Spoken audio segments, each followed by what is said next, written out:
The biggest pushback I get when I'm teaching people how to say no is, but Michael, aren't you just saying that we should never compromise and make sacrifices?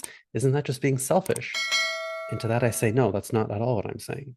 There are two kinds of yeses. There's a people pleasing yes and an intentional sacrifice kind of a yes. And I'll give you two examples from my real life. See if you can spot the difference. Okay. A friend asks me to help him move on Saturday. I'm exhausted. I've had a long week. My weekend is already pretty packed. So doing this on Saturday morning is going to be really tight for me. But I feel like if I say no, it's going to make me a bad friend. He's a good friend of mine. I really care about him. And I worry about disappointing him. And I worry that it's going to create conflict between us, which obviously I don't want. So I say yes, even though it's not what I want. I wake up early Saturday morning. I'm already resentful because I'm up early Saturday morning. I rush to his house, rush through all the tasks. And I'm just kind of wanting it to be over. I'm not really present. I'm not really showing up as fully as a good friend as I can be showing up, or as I know I can be. And internally, I'm irritated. I'm seething on the inside. And sometimes it seeps out in my tone or in my actions.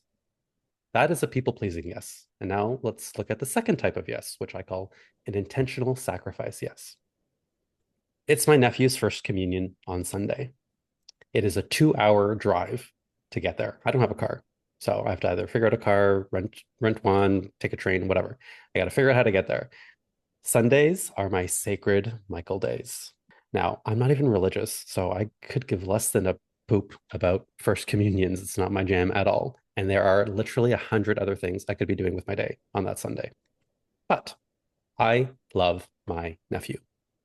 And my whole family is going to be there. And I love spending time with my family. And family genuinely is really, really important to me, even if religious traditions are not. So, in the same example, I say yes, even though it's not what I want. Same thing. But when I'm there, my focus is on my family. My focus is on my nephew. I'm present. I'm happy to be there. I want to be there. I'm enjoying the delicious food, the company. I'm having a good time. Even if I don't care for the church, even if it was really inconvenient for me, I'm still acting in integrity with a deeper value, which is my family. So, what are the differences there? As always, on this podcast, you know the answer is the difference is in how you feel and the emotion behind it, right?